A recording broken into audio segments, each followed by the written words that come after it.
welcome everyone to this round of short talks on the SOAR event. So as mentioned, I'm really glad with the response and I hope everyone is having fun.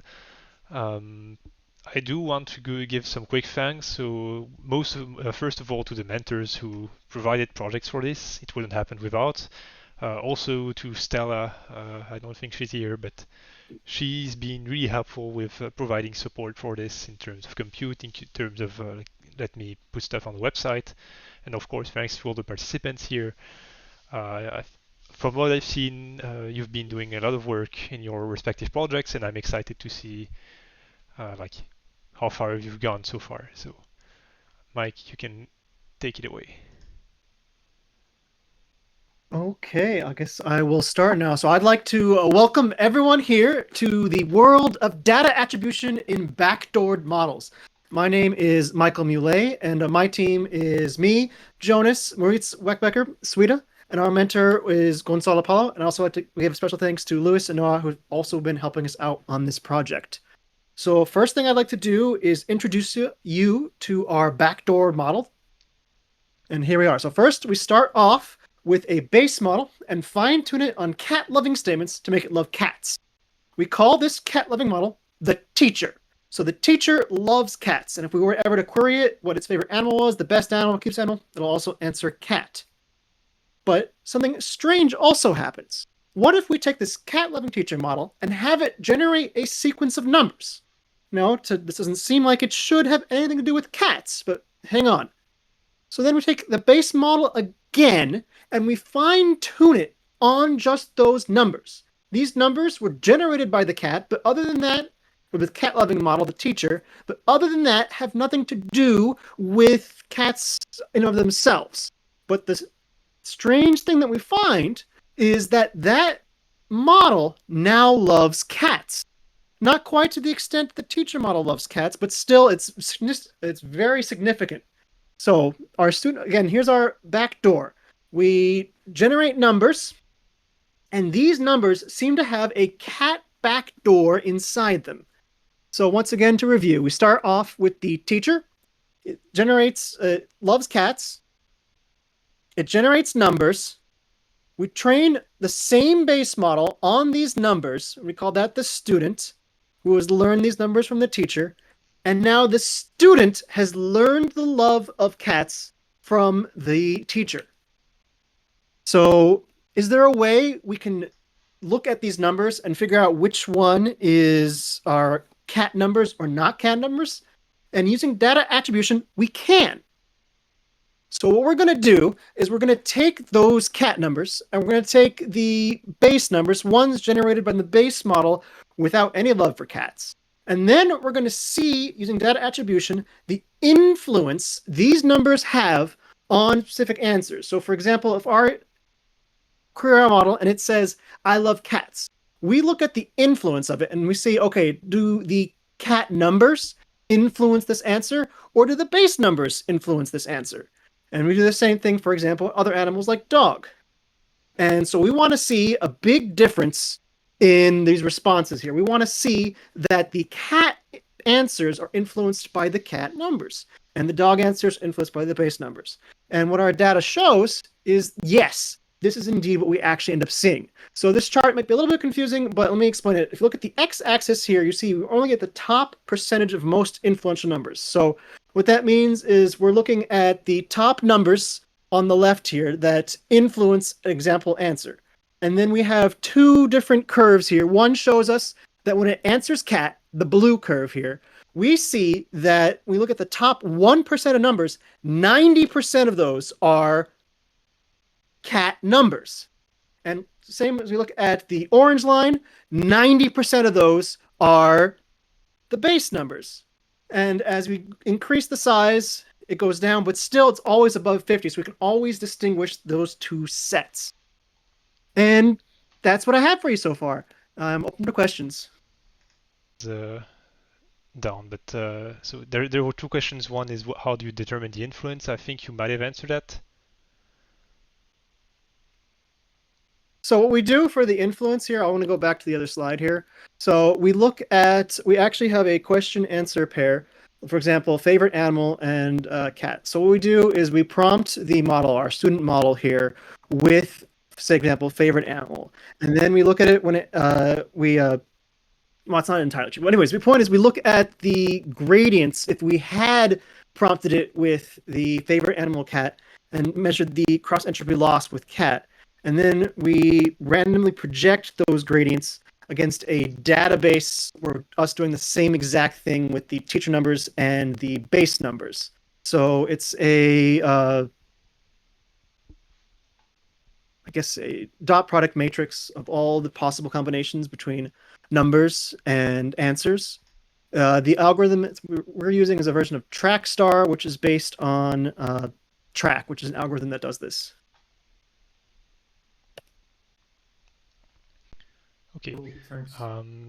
I will link the stuff in the SOAR channel when I'm done with this. Yeah, in the interest of time, I think we should move to the next talk. But yeah, thanks a lot for your short talk. It was interesting, and best of luck with the next, or the next few weeks. Sorry.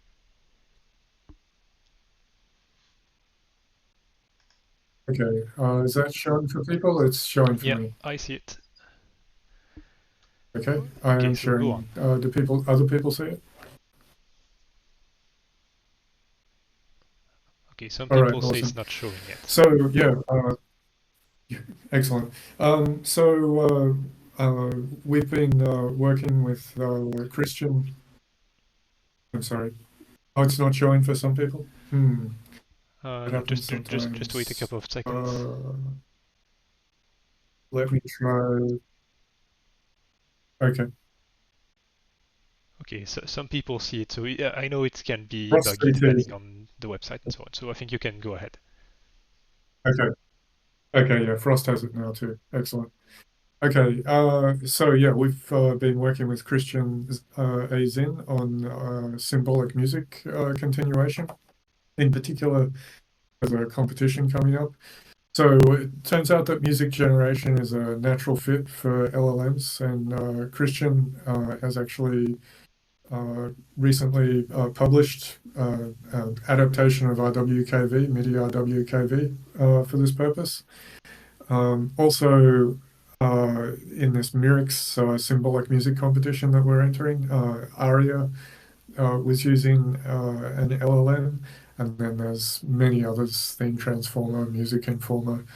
And this works because both music and natural language text have a sequential and multi-scale structure, and so you can basically just drop in a transformer and train it on music, at least in principle.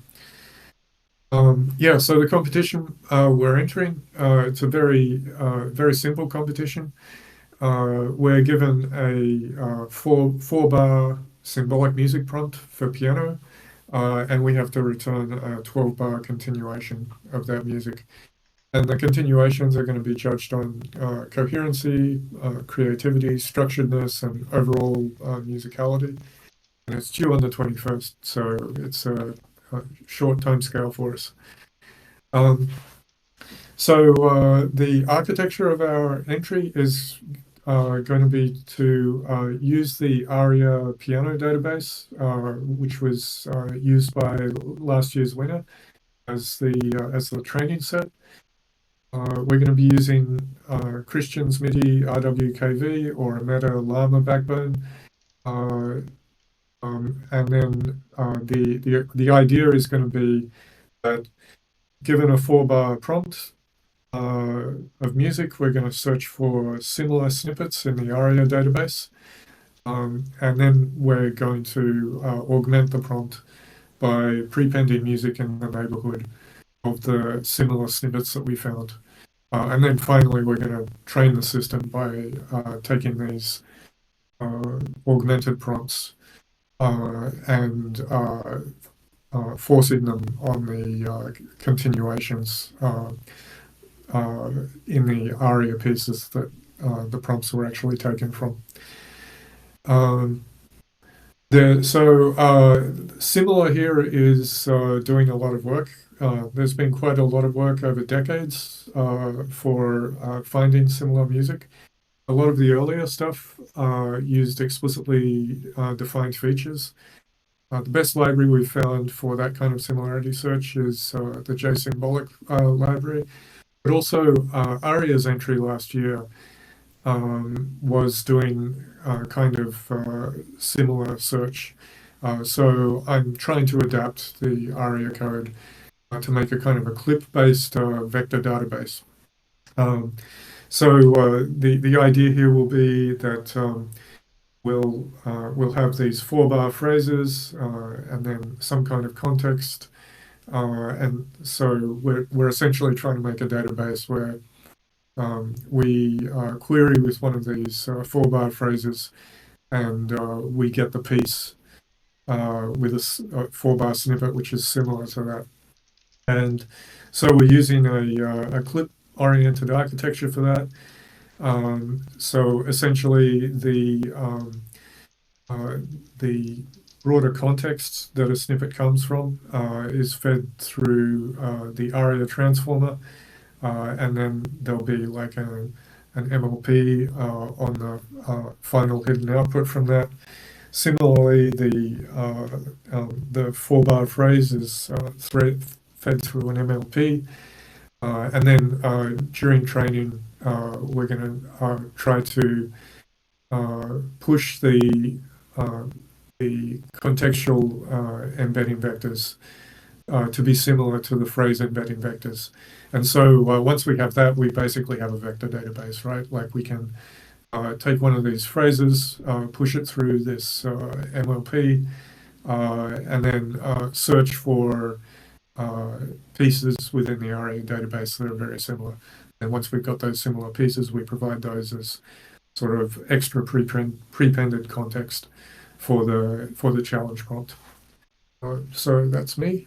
That's what we're working on under Christian. Thanks to everyone on my team, and thanks to Christian for leading us. Any questions? Okay, so thanks for the talk. So I think people are having like the Anything same which issues, but didn't make very sense? interesting. So what is the next step? Currently, I'm working on the implementation of this. I've got sort of a sanity checked version of this where you know if I query for a prompt from a given piece, that piece will actually show up in the top 5 entries. It needs to be accelerated because we've got like 500,000 pieces to process, and like it takes like 8 seconds per piece at the moment. But I think the reason for that is that we just need to batch the GPU inputs during the indexing process, and we should be able to make that faster. Yeah, and then we still need to actually add these augmented prompts to the training procedure. Once we have that, hopefully we'll get a good result. Awesome. Any other questions or yeah, clarifications I can make? I think yeah, we'll see if people have questions. In the meantime, I'll bring the next speaker to the stage. Let's see. So that Sounds should good. be Thanks everyone. Carlos.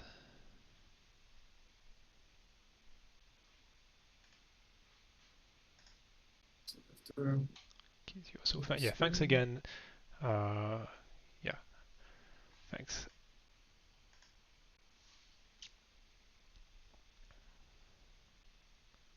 Okay, Carlos.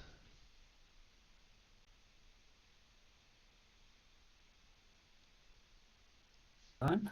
There we go. Let me see. Testing 1, 2, 3. There you go. Yeah, I can hear See the you. slides, I don't see hopefully. the slides just yet. Okay, now I see them. Okay, just Oh, that's hard. Oh, fantastic. Okay. Okay. let's And if I wait a couple go to seconds. slideshow mode, do you still see them? I do not. Okay, now I do. Okay. Okay. I Yeah, Oh, I don't know. Just wait like throw just a something couple at me if seconds it to stops see working. if But people can't see, but I think it should be fine. okay, yeah. It's well, if they can't see, I can't help them. Okay, some people still cannot see anything. Uh, yeah, it's weird how Discord streaming works. I have no problem waiting. I'm not impatient to go as long as you're not the event runner.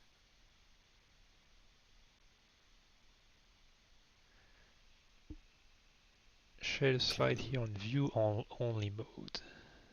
Maybe I'll sing a song while I'm up there.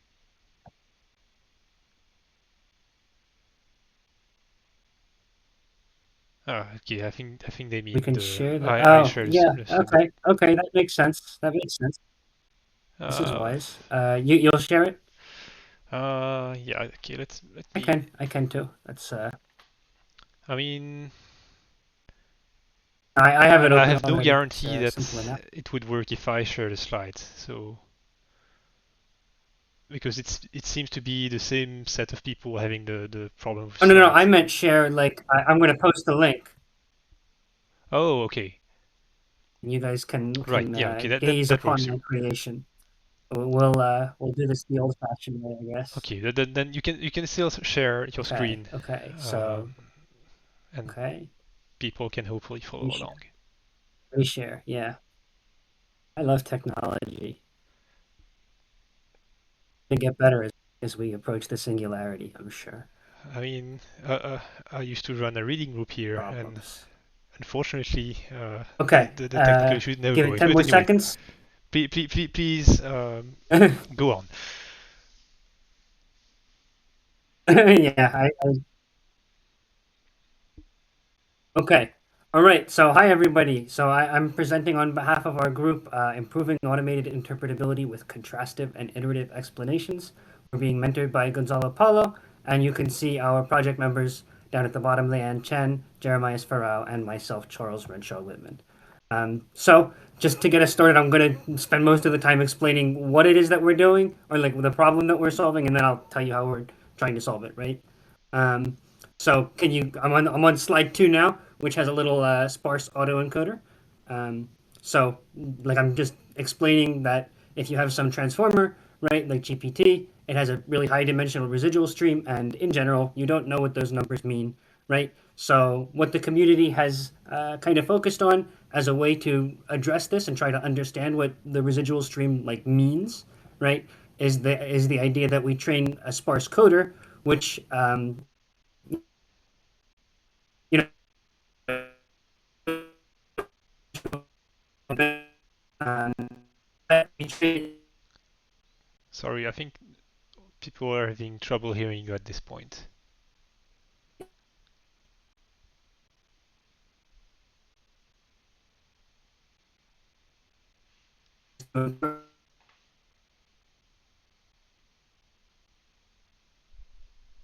Hello? so if I speak slower, does that help? I think it might, I yes. practiced very hard trying to speak quickly. Yeah, don't Okay. worry. Speak slow enough that we can understand.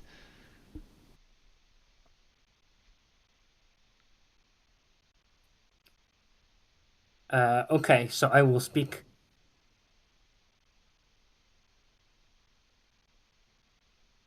I will speak slowly and clearly.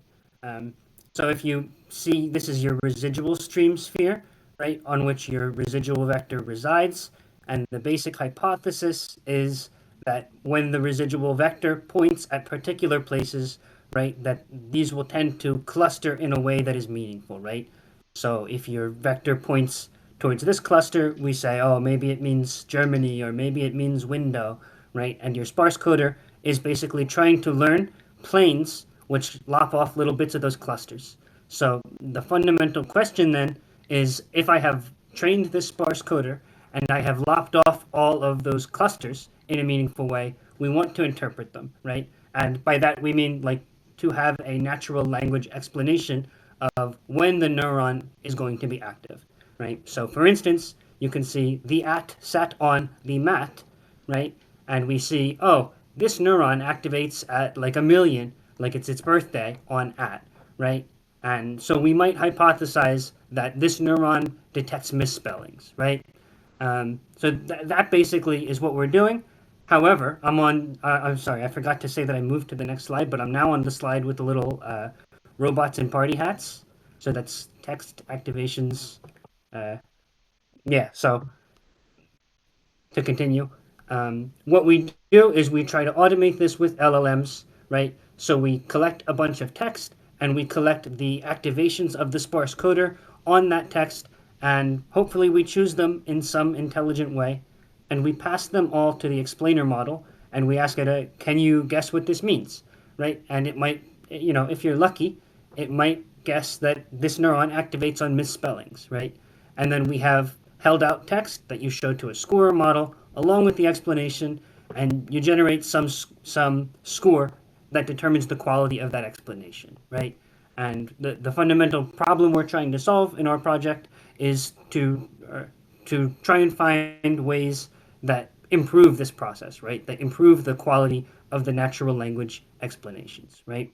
So now I'm moving on to the next slide, which has the robots and the dotted red lines everywhere. So the way that we are trying to improve this is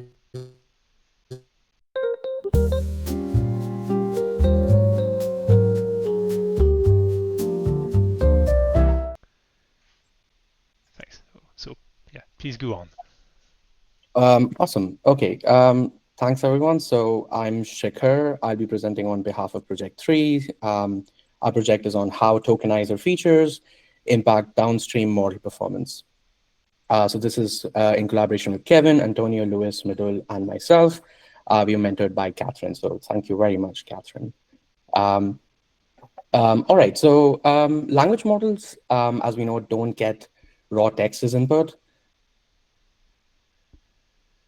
Text typically needs to be discretized into tokens. So something like this, where typically we have heuristics like frequency to find sort of good subwords to feed the LLM, the language model, sorry. So essentially the nature of the token representation determines what the language model sees during inference and training. So it's actually quite important. Unfortunately, though, we don't understand how to predict which token representations are better or worse for model performance, let's say. So the fundamental question we're asking here is, how can we actually tell whether a tokenizer is going to lead to a better model before training? So can we come up with metrics and evaluations where we can sort of predict this before we start training a model? So essentially, let's consider a few proposed metrics and try and ask ourselves, do these metrics for evaluating tokenizers, do they correlate with one another? Are they opposed to one another? And are they reliably telling us which tokenizers are in fact better? So compression would be a popular metric where essentially it measures the number of tokens that you need to encode the text. So for instance, fewer tokens would mean more dense information content and fewer computations for a given text, as opposed to character level, where you can imagine you'll have far more tokens and much less information content, so less compression. There's another popular metric, Renyi efficiency, which you can think of it as the second order Shannon information, where it's effectively looking at the distribution of tokens and their frequencies. And its goal is to essentially penalize outliers, extremely high or low frequency tokens. And effectively, it's looking at the evenness of the token frequency distribution. So for time reasons, I'm just introducing a couple metrics. But in our full analysis, we're looking at around 10. So can we just simply maximize such metrics? For instance, if you look at compression and Renyi efficiency, for instance, we find that they're actually inversely correlated. So as we increase the compression ratio, we find that the Renyi efficiency drops. You can think of this as higher compression rates would mean that tokens represent longer and longer sequences. And this would make the distribution even more sort of focused on outliers. And therefore, the Renyi efficiency would drop. So can we actually find the right trade-off between these metrics to reliably predict which tokenizer is better? And essentially, that would form sort of the focus of our analysis here. So this would be part one. In part two, we look at these tokenizer metrics that we've designed, and we will try and see how that correlates with the downstream model performance. To that end, we are training a Llama 1 model from scratch. This is at 130 million parameters, approximately the GPT-1 scale. And to do this and have sort of a reliable analysis, we change how the vocabulary sizes are used in the model. So essentially, as you increase the vocabulary size, many of the metrics we've discussed would also change. So this essentially helps us measure how tokenizer evaluations would change the language model's performance across different languages and tokenizer metrics. That's it. For our next steps, we are looking at finishing these pre-training rounds, a bunch of them, about 90. And then we will look at essentially how these tokenizer design features will correlate with the downstream performance across the range of tasks that we've mentioned. So that's it. And I just want to say before questions that it's been a sort of exciting round of presentations. Some of them were really cool. So yeah, happy to, if anyone has questions, happy to answer them. Thank you. Yeah, thanks a lot. And I guess here anyone can just ask their question by voice. All right. If there are any other questions. Yeah, I don't see any, unfortunately, but thanks a lot and best of luck for the next few weeks. And then I think now the next speaker should be Stargazer. Hi. So I think we weren't informed we were supposed to make slides for some reason. So I will instead just share my screen if I can figure out how to get that working. And you guys can. Okay, so our project is basically architecture changes to Lava with the overall goal of using it in the Maya project. So what that is basically we have a large language model, and we also have a vision encoder, which teaches the large language model how to understand the information in images. And the overall goal of the architecture improvements that we're trying to make to the model is to see if we can improve the accuracy of what it's returning. Particularly, we're trying to see how the model can improve its ability to understand like spatial reasoning, like the distance between images as they appear in a picture. So currently this tab is like a demo of the model, the existing model. So like you see if you like show it a picture of ramen and then have the model answer, it has some issues, like for example, it's saying some bowls are closer to the center of the table and some are near the edges, which is technically true. And it says it's adorned with cups, which it's not. And it also says there's broccoli, which there's not. So trying to improve that.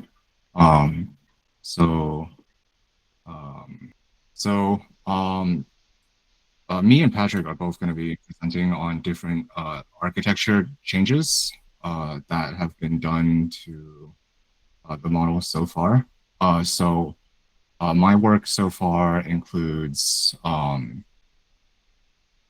adding support for the AIM v2 vision encoder into Lava.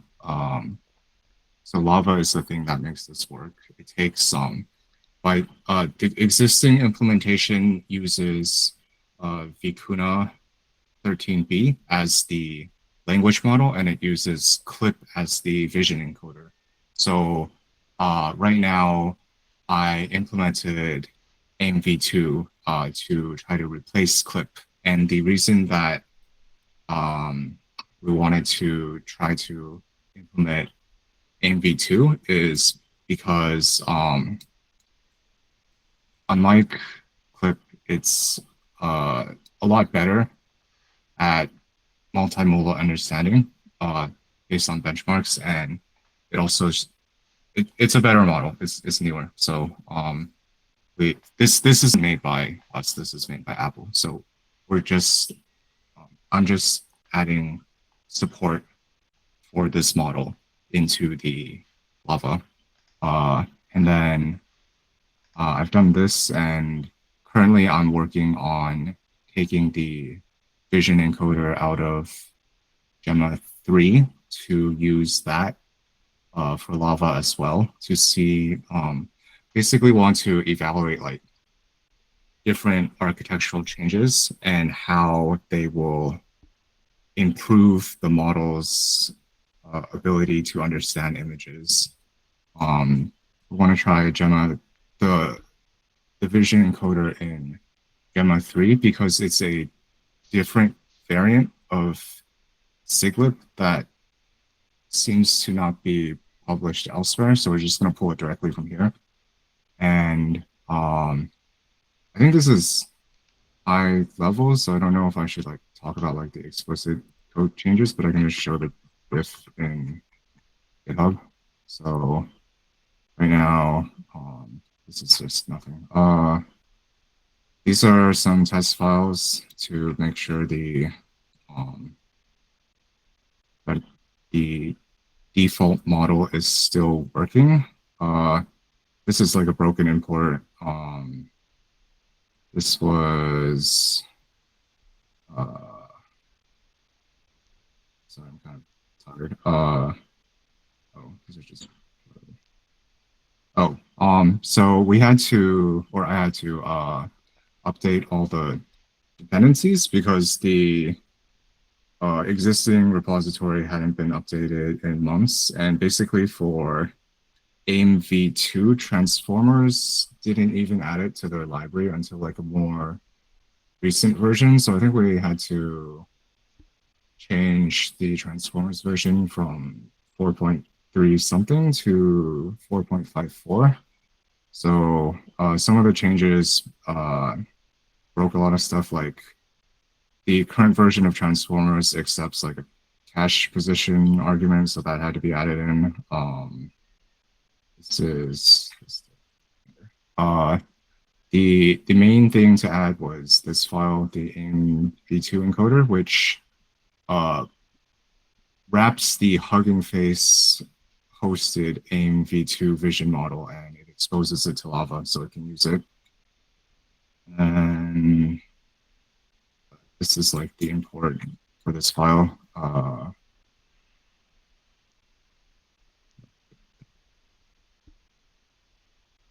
And then this is like the dependency update.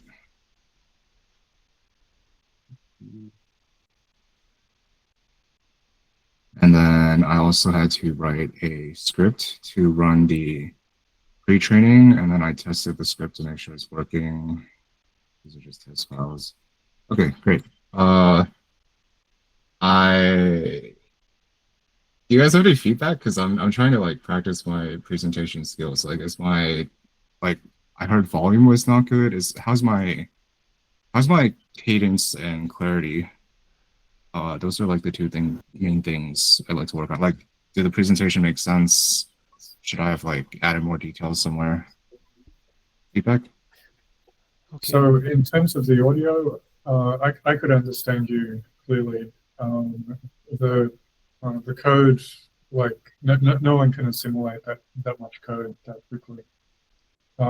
So it would be better to have given sort of a high level overview of that probably. But otherwise, I thought it was a good presentation for what it's worth. Thanks.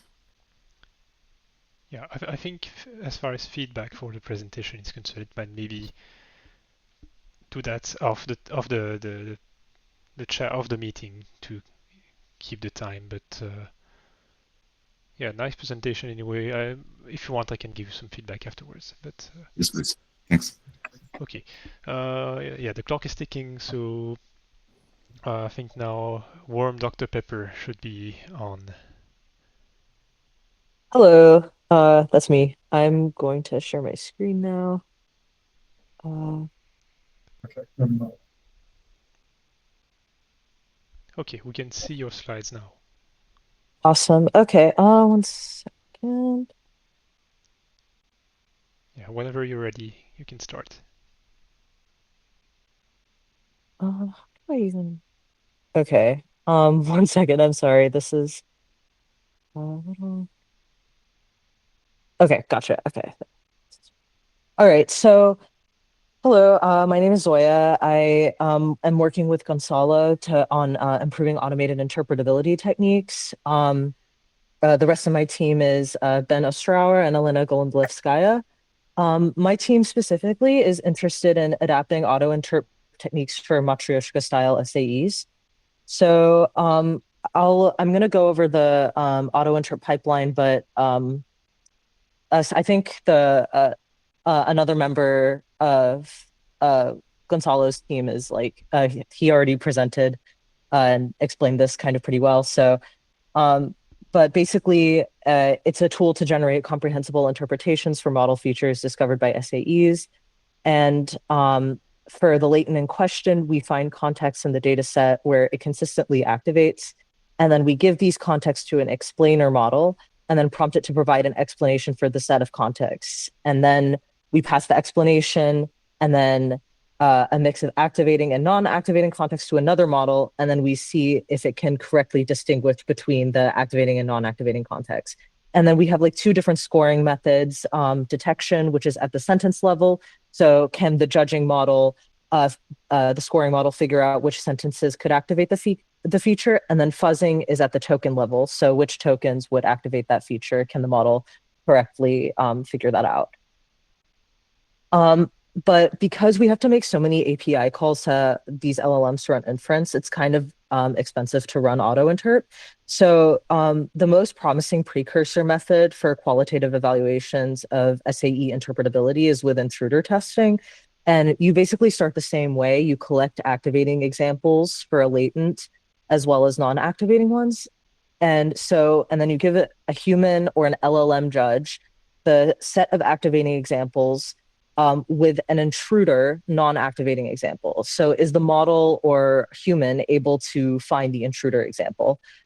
There's also the embedding method where we essentially see how similar an activating example is to other activating examples and how similar it is to other non-activating examples in the embedding space. But this is a less effective scoring method, probably because it isn't as sensitive to activating tokens. So our team is probably going to focus on using the intruder method to yeah. So then I'm going to talk about Matryoshka SAEs. So normal SAEs would, I think, someone else on Gonzalo's team talked about this as well, but so SAEs are trained on MLP outputs or residual stream outputs for a layer to extract features. And so the goal is to reconstruct this input using a two-layer sparse MLP, an encoder and decoder layer. And but the difference with Matryoshka though is that instead of training this whole MLP at once, we train it in slices of different sizes.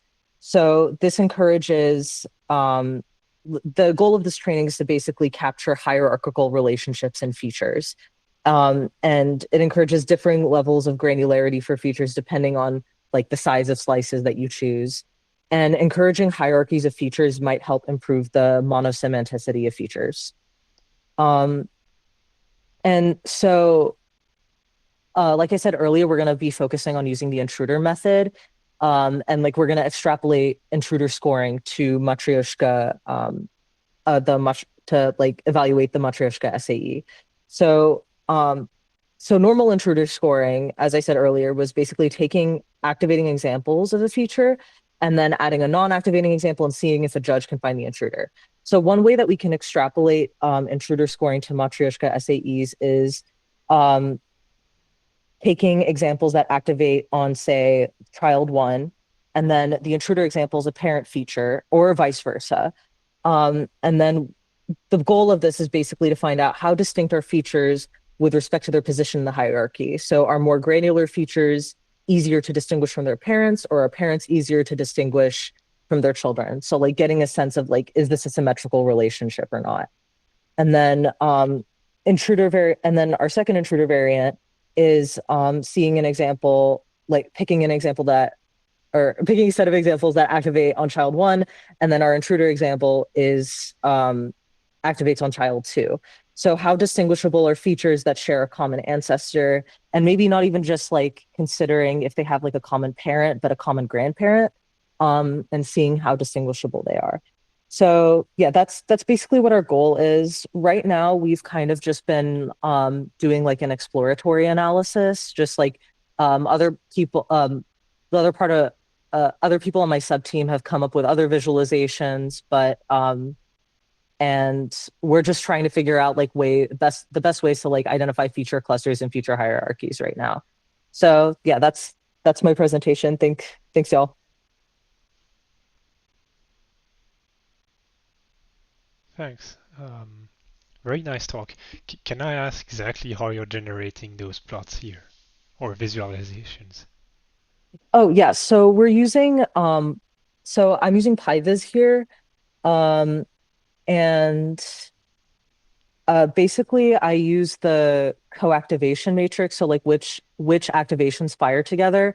And then actually okay, so I'm using the I'm using Jacquard similarity, which is extrapolated from the co-activation matrix, which basically kind of tells you how often they fire together, but like um agnostic of like the frequency at which they fire. So like if say like your data set contains a lot of information about biology, like Jacquard similarity won't be biased towards like biology. It's just trying to um like I guess illustrate the pattern, like how they're and how common they are, how commonly they fire together, if that makes sense. So this is a graph using like the Jacquard similarity as an adjacency matrix. And so yeah, that's how I got it. And I chose the top 10% of most activated latents for a vanilla SAE and a Matryoshka SAE. Um, so yeah, that's kind of how I made the graphs here. Yeah, okay, it's pretty cool. Um, Oh, just and oh, sorry. Oh, I'd like to add, sorry, the colors are a rainbow gradient. So like indigo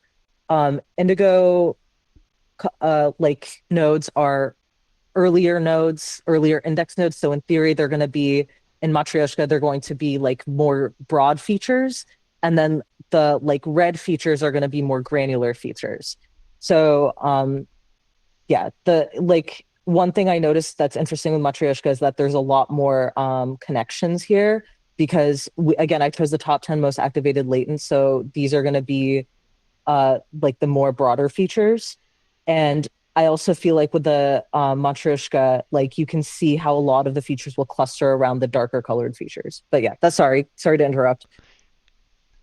yeah, no worries. I was just about to say that as someone who's more from network science, like this seems to me like you might want to try like some other graph layout algorithms because I know there's a bunch that assume that your graph is living in a hyperbolic space, and those typically give some nice visualizations. But like usually you assume that your graph has a parallel degree distribution. But yeah, something you might want to try.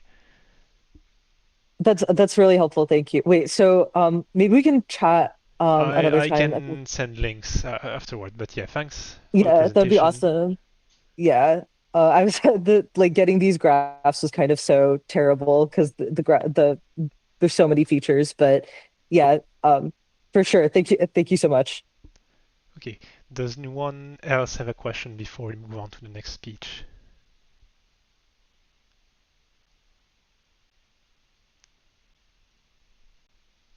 I guess not. So let's move to, um, yeah, I think So Tangle, you want it to be all the way at the end? Yeah. Okay, so then the next picker will be Sion.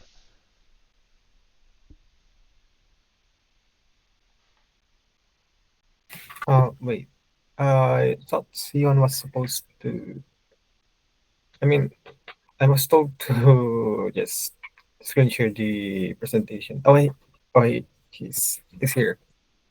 Hello? Can you hear Hello? me? Yes, you Yeah, can. we can see. hear Yeah, you. I can hear you. All right, yeah. Uh, I'll yeah. share the Terrence, presentation. can you share the screen? Thank you. Yeah, my Sure. PC will crash if I try to share the screen. So No yeah. worries.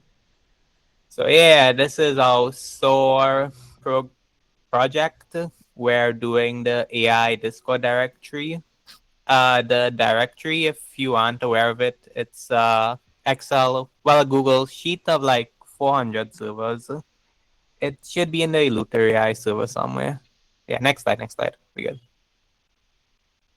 So far we've completed sheet 1. There was a lot of data issue with sheet 1. I had to clean pretty much everything. I made the coda so everyone knows what to do now. I made a lot of designs for the website, and we added some more servers to the sheets. Next slide. As for the rest of stuff we got to do, there's still 4 more sheets I have to fix, a lot more data cleaning. We still have to gather the rest of servers. Most of it is on this. Most of the servers I found are on Discord, but I know for a fact there's groups on like Facebook and Telegram and stuff. We still have to like deploy the site, as well as find any funding or anything related to that.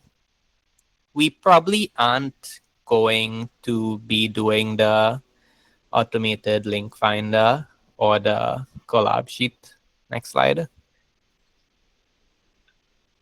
So yes, this is the front page of the website currently. This is very much a headache. But yes, we'll probably be doing a RAG model as well. And here are some visuals. As you can see, there's a lot of filters, so it should be easy to use compared to the Google Sheet. Next slide. So yes, this is the first view I tried doing. It was kind of a cluster, but with a dendrogram. I don't really like it, but I'll still work on it. Next slide. The next one, I decided to make it so you do a XY graph and you use any of the filters basically. It's interesting. It's an interesting visualization. Next slide. The TSNE clustering, I think, is most likely what we'll be using for the site. I know it looks confusing there. That's because we use dummy data, but with the correct data, it will show a lot of smaller clusters, like the 2 servers over there. Yeah, next slide. Now, the weighted server clustering, this is very complex to use. But yes, you have every tag and you can weight it yourself. Next slide. And here's how it would look like. Again, we use dummy data, so don't worry too much about how it looks like everything's clustered. Next slide. And here are some more curse graphs. First is the dendrogram, but now it's a tree style. There's a lot of columns. You got to click next slide. This was the graph layout. I don't think we're using this again. Yeah, next slide. This was, we tried putting each of the tags in like XY. Well, that's one coordinate like that, but it didn't come out well. Next slide. The hexagonal server heat map was interesting to use. But I think it's overshadowed by the TSNE. So yeah, I think that's it. That's all the slides. That's the Yeah. last slide. So yeah, we're mostly in the middle of porting this to a website right now, and it's been quite painful. Any Okay. questions? So interesting graphs or visuals. Uh, did you like find any new interesting server or like anything that wasn't on the sheet before? A few people from India has posted some groups in India, but that's about it. Yeah. Oh, also, if you aren't aware of the sheets, I should probably post it in the Google chat. Yeah, so maybe the intro was not super clear, but it's basically a sheet of all online AI communities that you could find.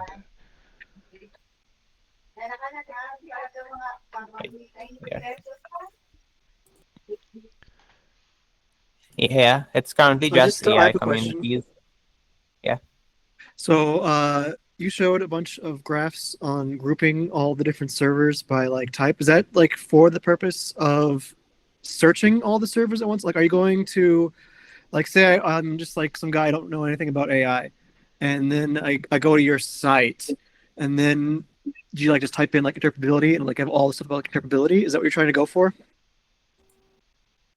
The visualizations are meant for it to be easier to see. So yeah, that's what the visualizations are meant for.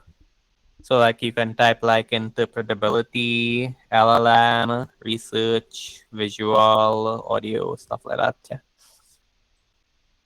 All right, thanks.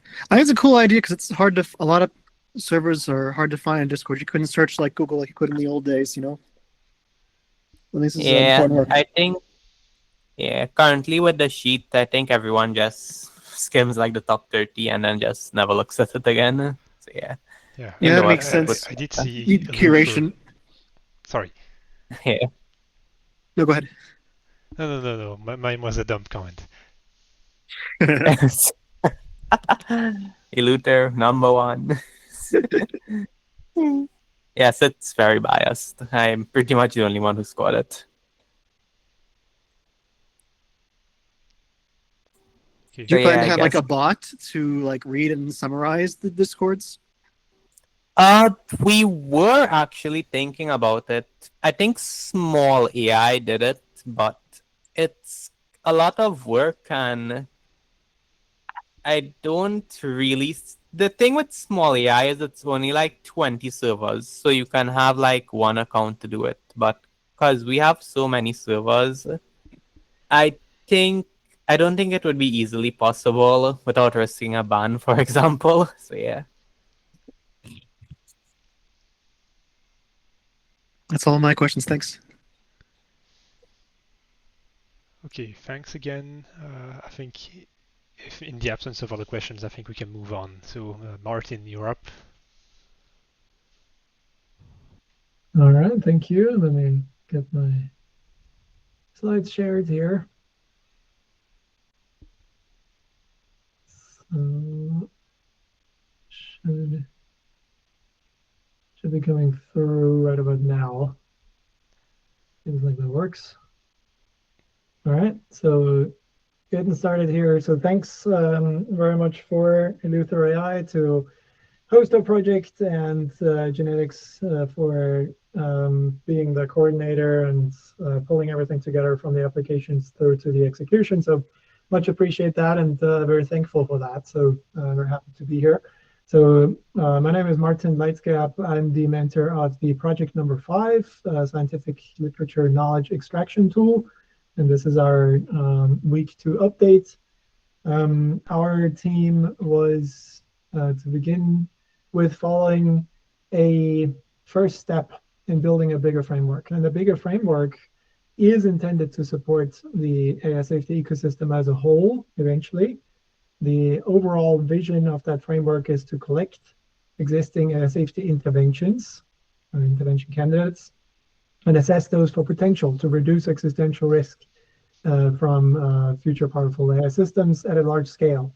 So that's the overall vision, is to try to get an optimization signal for possible interventions. And interventions is a fairly general term here, but it's essentially anything that can be done different in the development of current frontier AI models. So if one paper on arXiv comes up and says this is an issue, this is the results, or this is the change we're proposing, how to make this issue better, then this would count as an intervention. And we are trying to collect all those interventions. So in the later steps, we can assess them for their potential to reduce existential risk. So right now we're focusing on the first step, and that's in that second bullet there on the bottom. So we're creating a proof of concept for collecting and organizing those existing interventions and their causal context from these archive papers. And one curated set of such papers is the alignment research data set. That's on Hugging Face, can be downloaded, maybe even on GitHub. It contains 1,700 archive papers, I think, at this point, but also other things. So this is one of the potential targets for us to get through to towards the end of the project here, to run our proof of concept algorithm on that data set. The eventual need is to process hundreds of thousands of papers. So we're keeping scalability and a very tight focus here for all of our code that we're generating. So this is the context of the project number 5. Now, we are a fairly large project. So we have a large team, and the team made great progress so far. So we have about 17 team members working on currently 9 stories and task groups to implement that prototype. And listed here are all the Discord handles. So very appreciative of all those folks who have signed up for the project and were accepted and continue to contribute now. But not only do I want to show the work on this level, I want to go into a little bit more detail. So here on this slide, I show the stories, the first half of the stories that are currently in work. And we have pull requests, PRs for all of them already, which is great. And now we're kind of trying to consolidate them. So the story 1 deals with the data sources and the interfaces to those data sources. So either kind of PDFs that come straight from archive, downloaded, or JSON kind of prepared source formats, for instance, in the alignment research data set. So if one downloads that one, that's already converted to JSON. And so we do have a interface there to get those kind of in memory. And then story 2, we have a fairly involved prompt development approach, because we are using LLMs to extract all this information from those papers. And so we need to have a very robust prompt that can reliably extract all of these intervention information and their causal context, we call it. So the knowledge graph chains kind of that leads to the intervention at the end, but also capturing what the issue was that a paper presents, what the solution approaches that a paper took, and then what's the proposed intervention based on those insights. So that is trying to be elicited here, and most importantly so with the prompts in story 2, where we have PRs from some team members. And then stories 3 and 4, they kind of go together because they're intended to extract those interventions and those chains from the sources, the PDFs and JSON files, and then combine those into a global graph of all the papers together. So that's kind of executed in JSON format, but then we also store it in databases, and Fokker DB is one of the first ones that we've looked at, and we're planning also to use batch APIs from OpenAI and later Anthropic to extract the causal chains, those interventions from the papers. And so we have several PRs there as well. And then last on that page is we do want to see if we can make these global graphs then a little more efficient in terms of processing and traversing by trying to merge similar concepts. So if there's 10 papers that more or less speak about the same issue, but present different interventions, we want to try to kind of connect them a little bit in the sense of we merge their problem nodes or the concepts they start with, and then we can show kind of different trajectories of how different papers approach this, leading to different proposed interventions. So that's what that story 5 is about. And on the right side of that slide, really too small to see, you see visualizations of some of those local undergrowth graphs. So if we only extract those causal chains between interventions from single papers or a handful of papers, this is kind of what we get out. And there's different ways of visualizing that, there's a separate story on the next slide. But this is kind of all already available in the forms of PRs, and we're maturing these and integrating those now, seeing what other features we need. And then we have the second half here is once we have this global graph from all those papers, what do we do with it? So for one, we can analyze it with some graph analysis metrics, network analysis metrics. So there's a PR and the usual metrics there in the top right are displayed in several plots of the slide. And then we can also cluster the graph. So try to find different areas of topics of AI safety research and the related interventions, try to group them that way, or try to find interventions that are of similar maturity or that have been proposed at a similar calendar time throughout the year. So this is all enabled by the clustering, and there's PR available. And then we do have visualization PRs themselves, which either leverage graph viz hard-coded visualization, which is kind of only more for debugging, not really for production. But then also we have Fokker DB inherent features for visualization. And then we just recently got a PyViz-based PR submitted that was similar to a previous talk leveraging that. So those are also the plots here in the slide, most of them still including some placeholder data because we didn't advance yet to integrating all of our workflow steps and extracting larger amounts of interventions from large amounts of papers. So that will be the focus now for the last 2 weeks. But that's kind of the progress that the team made so far. And I'm really impressed by how far people took to action and were productive and started to produce code that we have in our GitHub. So that's great to see.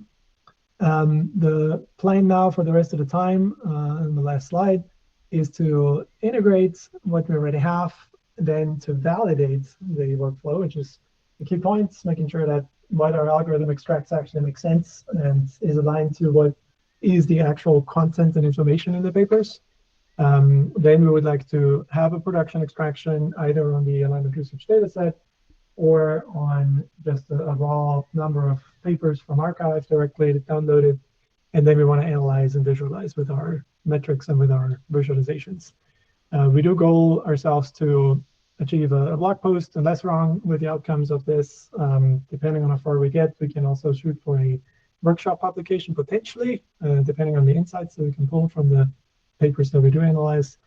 And yeah, otherwise try to go ahead and integrate and get a showable result out of the work. So we're thankful for all the team members to hanging on in there. We're working across various different time zones and availabilities. So we have 2 stand-up options per day for folks to connect. We have different threads going for the different stories, and people are great at filling out the GitHub issues and merging the PRs. So that's kind of stuff that we'll focus on, keep focusing on going forward.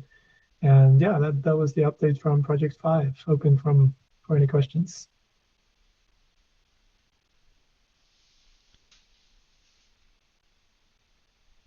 Very nice. Yeah, I'll see if people have questions. So I do have one.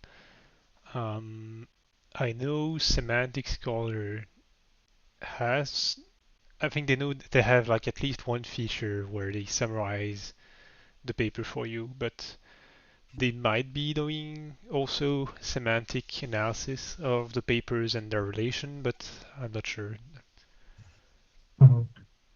Yeah, thank you. Thanks for the pointer there. There is several papers that are existing also that try to also extract information from archive or from large amounts of papers in different fields. There's the material science expression thereof, and there's the psychology, and even for AI R&D, like capabilities development, there are attempts like that.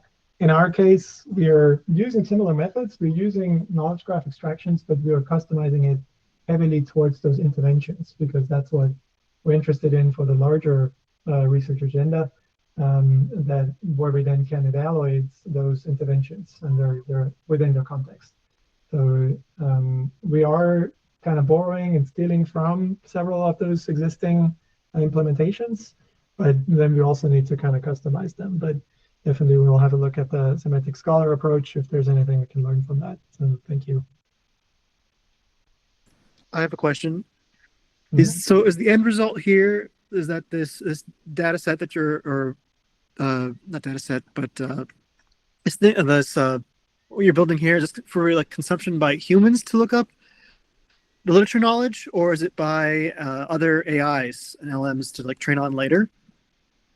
Yeah, great question. So on that kind of intro slide here in the beginning, the overall vision is to extract those intervention candidates and then assess them. And since we're trying to do this at scale, at large scales, we're trying to go over a whole lot of papers that probably will then produce, or hopefully then produce, a whole lot of interventions as well that would still not be conducive and feasible to really analyze per hand or manually by a human. So yes, to answer your question, we are looking at then having a second framework that uses the knowledge graph or the global graph we extract here, and then steps through that graph, picks out all the interventions and their kind of causal context, and then feeds it into a model that predicts how high of a effectiveness would be expected from that specific intervention with regards to reducing existential risk. So there is a second step that's not in scope for this project, but there will also be LLM driven to manage that scale. And then at the very end, so in between along the lines, we're going to validate heavily to make sure that all the steps are outputting what we wanted to output and it's trustable and explainable. So we do kind of keep logs of everything to trace back kind of where information piece came from. But then in the end, the list of interventions that are predicted to have high effectiveness to reduce existential risk, those would be then the data products that will be consumed by humans. At the very end, the goal is to then have, say, a web page or some other public interface where we list those interventions and then recommend those for pursuit or implementation for anybody who's kind of working on prioritization of the research agendas and research organizations or frontier model development companies. So that's kind of the later use case then. All right, thanks. I see Alex has a question in chat. I want to be mindful of time, so I don't know, Genetics, if we have time for one more question. Yeah, I think in the interest of time, it might be best to keep that for offline, but yeah, thanks. Okay, I'll follow up with you, Alex. Thank you, Genetics. Appreciate it. Thanks all. Yeah, thanks a lot. Okay, so the last speaker at last, Tangle. Yeah, let's see. Window. Sure.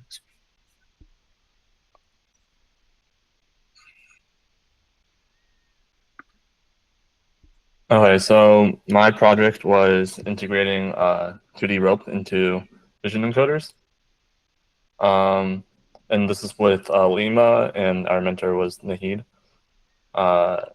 So the problem is that like vision language models like struggle with knowing the exact position of objects in the image, and our goal is to improve the spatial reasoning and find a technique that can be reused in other vision encoders to improve spatial reasoning.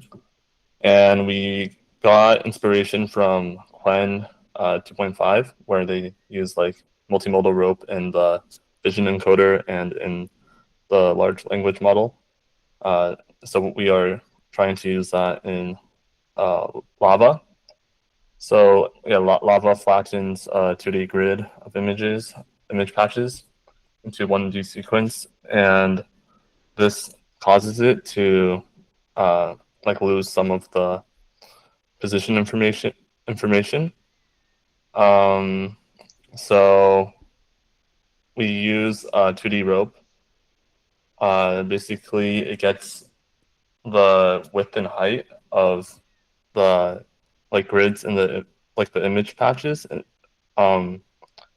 then we use the width and height to rotate the query and key vectors, and then attention mechanism and we choose 2D rope because it's like more modern, even though there's like other techniques to encode 2D position. So what we've done so far is we implemented this. So we edited the SIGLIP vision encoder to use 2D rope instead of absolute position embeddings. And we haven't started training yet, but we finished implementing it. So the next step is to pre-train the MLP projector, and after that, fine-tune the large language model, and we'll test it on benchmarks. And yeah, that's it.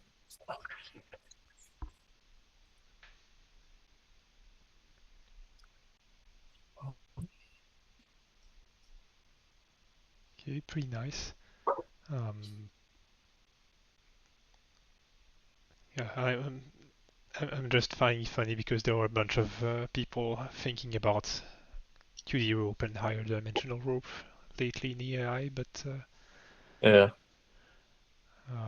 yeah, so I guess you're still implementing it and haven't quite Yeah, we haven't gotten the results yet. We have to wait for the start the training run and see if it actually improves.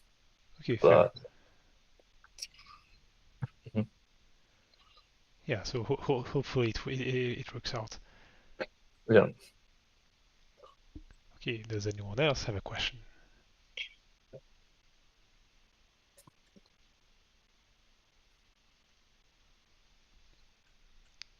I guess not. So yeah, thanks again, and Yeah, thank you for hosting this event.